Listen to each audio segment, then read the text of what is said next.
Ladies and gentlemen, welcome back to Marvel Contest of Champions, and well, let's have a look at Quake. I'm quaking in my boots. That's right, rubbish puns, Rich the Man. That's why people come to watch, for the rubbish puns. Yep, Quake, right.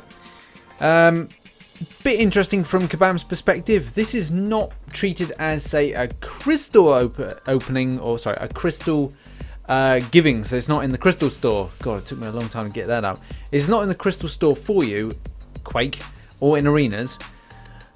It's kind of been treated as an early access, which for Kabam's perspective is very strange. I know you're expecting a Doctor Strange pun there, but I thought to take the moral high ground and decided not to. So Quake as a 2-star, we get Quake. Excellent. They gave her a little bit of backstory here. When she was a teenager, Daisy Johnson, alias Quake, had her earth-shaking powers accidentally awakened as a result of her mother's inhuman lineage.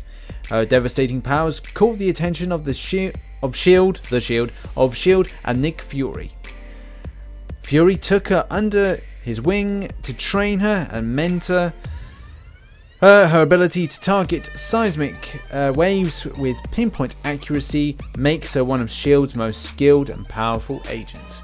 Now, they failed to mention a few things there, but that's Kabam for you. They do not care about the history of the comic books and stuff, where they came from. So, they forget some key kind of like elements. They've got one element in which kind of is a bit hypocritical to the science aspect. Yes, when she took, it was like a hydro formula, I want to say, and yes, okay, the lineage. So it makes her by default a science class. I got my words mixed up then.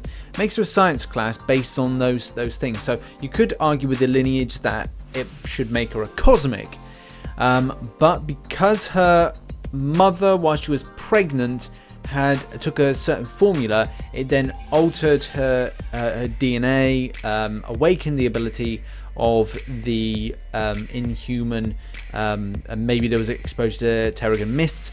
I haven't kind of fully delved in too much of Quake. To be honest, it's not one of my chosen characters that I would have gone, yes, I really enjoy the back history of this character, but because it's unfortunately bastardized based on the fact that her mother was associated with Inhumans and her lineage with that, it's not really, like I said, for me, not huge interest.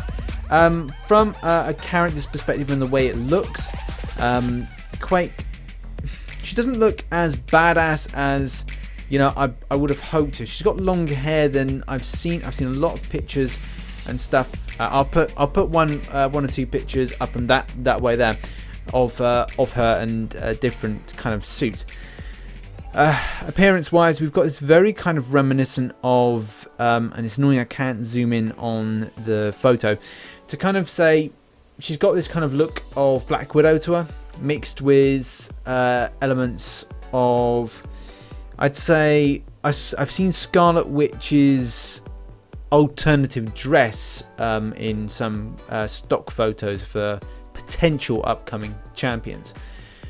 So a bit disappointing there to see a character that's a bit nothing really exciting. It's very generic. It's very kind of like the reasons that it's odd that we got this over Jessica Jones, so to speak. So let's read it out. So oh no, it's all the same. It's all the same as what we've seen. So that's it on the bio. Yeah, I'm not particularly interested, but I think this is very in keeping with, say, Agents of S.H.I.E.L.D., kind of modern, a very kind of modern look, which is kind of annoying because we've had all these kind of lovely and fantastic classic looks from characters like the mutants that have just been added in. But apart from that, it's just a standard champion. I wonder if I can awaken this. Do I? I have to see if I've got an awakening stone. Because oh, we've got victory. Anyway. Do we have? Do I have an awakening gem? Let's have a look. Awakening gem. Awakening gem. No, I don't. No, I don't. Okay, all right, I don't have an awakening gem, so that's gonna have to be something that I'm gonna have to look forward to kind of sorting out with the character. But let's just say that I'm not particularly impressed. not when they could. Maybe this is more to do with promotion of Agent's Shield. Good, well, it's in keeping with current situations, but I really just don't like the character unless it's being slotted in to the final. If it is the final X-Men quest, is this going to be like a fit? Is a good fit? Is this setting up something else in the future? Now, because she appears very early on, I did say this in a previous or a future video that I would have preferred a character in that is keeping with this theme. I know it's got this like Inhuman type thing, and this thing. Well, is this new quest in any association with a comic book? I can't remember what it was. I don't know if it's Resurgence. I can't remember what it is. Frojo34 very kindly and brilliantly did some work on this, so follow him on Twitter for a bit more information on that. Where Inhumans and things that are happening with like Terrigen Mist and stuff like that affected stuff with them against the X-Men, which I thought was a really cool thing to do. I think Kabam have bastardized that a bit, but I suppose that's really what they do. They do bastardize a lot of stuff. Not on purpose, but just to kind of keep it a bit original. The same way when you go to the cinema, you're not exactly going to see the same story and character appearance when you want to see Age of Ultron and say to yourself, well, Ultron doesn't look anything like I was expecting you to. It just happens the way it is. So yeah, not particularly impressed with this, but maybe the 4-star is going to be like badass. So Ricochet Pulse.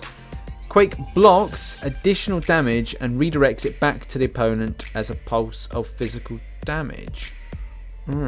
Interesting. Will that kind of be similar to just putting a block up and getting a perfect block is to absorb it and then fire it back? The same way it could be said for similar to Electro, where if you get attacked, then you're going to take damage, so to speak. I don't know. While heavy attack charging, Quake generates power waves of vibration that causes an earthquake, dealing 6.5 of your attack as physical damage per second. Inflicts concussion, reducing the opponent's ability accuracy 20%. While Quake is generating an earthquake through the attack, the aftershock scale goes up by 1 every 1.4 seconds. So that's cool. I think that's that aspect. I think the abilities will be pretty cool. It's just the appearance for me it's not doing it for me.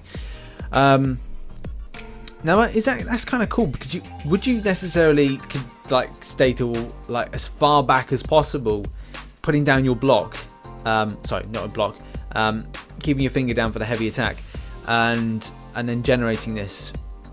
So could you defeat an enemy at distance? Who knows? Be interesting to kind of give that a bit of a go, and we will do that. An aftershock hits 10 seconds after an earthquake. For every point in the scale, aftershock deals 30% attack as physical damage. Inflicts concussion, reducing again with that. So 2 types of very interesting abilities, both going hand in hand, similar to an earthquake. Obviously, if you're living close to any kind of seismic activity, you'll be kind of peed off by this. Evades all basic attacks against opponents with a concussion. Adds 2 points to the aftershock scale. Passive evades all basic attacks against opponents with a concussion. Interesting. I'm guessing that's going to be similar to a stun of some kind. Wait, it's going to be stun. So Mastery is really going to help out with that. So increased amount of time and duration on your stun attacks. It's going to be great. 100% chance to inflict concussion, reducing the opponent's ability accuracy by 20% for 5 seconds. But again, pretty standard stuff. Goes hand in hand with any kind of seismic activity. Let's get into a little bit of gameplay. Okay, so here we go. So I'm putting the hammer down now. Nothing there.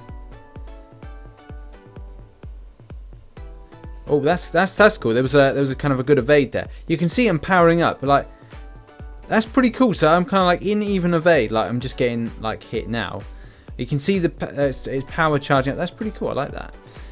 Right, pushing back, hit L1, aftershock. So the concussion is a damaging effect, not what I thought, which was going to be something like a stunning effect, so to speak. It seems pretty powerful. I do like the moves. They're very kind of strong and heavy wielded. Everything's like boom, bang, crash. Right, let's hit this, L2 in. So there's the concussion. Hit it down with that. Not doing any kind of damaging effects, which is fine. That's all right. Right, let's try and get this heavy attack in motion. Aftershock and concussion again. Evade's pretty darn great. So that's there. That looks like to be honest, it looks like a shit. It looks like a big poop. Let's finish him off. I've just produced a big poo. Yeah, a good character. I don't really know what to really kind of say about the character from a perspective of the abilities seem good, the attacks seem good. Everything can work out well. I can see it being used for great things. With great power comes great responsibility. But yeah, it's just the appearance for me. There's original things, and I really like the way that a lot of the seismic activity is, you know, things are moving on the floor. It's very interactive with the floor. And Kabam have said this in future characters, and the way that the game evolves, and on better devices, you will see improved graphics, and as well, characters will be more expressive, dynamic with their moves, and also the scenery around. So that is really positive. I'm very happy with that. All in all, you know, it could be a good character. I need to get it at 3 or 4 star to really kind of give it more of a chance, and not have like battles where I'm not seeing more power from it. But hopefully we can do that in future. Synergies wise, crap. That's one problem. I think this character will have synergies, because it's not really kind of synergied with most things. And we've got Iron Patriot and we've got Crossboners. So yeah, and what is it? Crit rate. That's really kind of, it's like a Lone Ranger type character, and needs a bit more to it. So maybe they're going to start padding in this character with more of a rich backstory, maybe its own event quest. Who knows? But yeah, or maybe it was just out for promotion for Agents of S.H.I.E.L.D. Who knows? So anyway, leave your thoughts in the comments below. Do we need this character? Do we want it? Do we think that it's going to be utilised in something future on? Are there big plans? Or would you like this character but in a different skin? Round off. Go mental in the comment section below. If you like this video, then take Thor's hammer and smash it down on the like button. And you can do that because you are worthy. Subscribe if you're not subscribed. And as always, I shall catch you on the flip side. Bye-bye.